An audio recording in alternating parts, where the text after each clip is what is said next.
Hello guys and welcome to How to Guide. In this tutorial, we're gonna look at how to make your CapCut video go faster. Now let's begin. Right here I have a video imported, so let's drag it to the timeline. And now that everything is okay, let's click on this video on the timeline once again. And on the top right corner, you will see a menu bar. Well, there are lots of tabs, namely audio, video, speed, animations and such. But for now, we only need to focus on the speed section, so let's click on it. Now there are two methods by which you can increase or decrease your speed. It's normal or curve.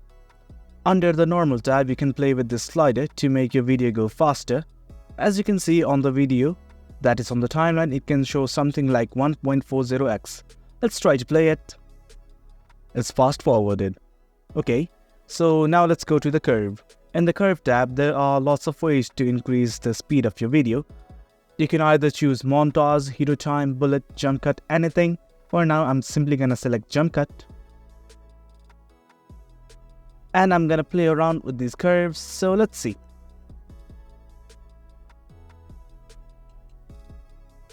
Now let's play the video.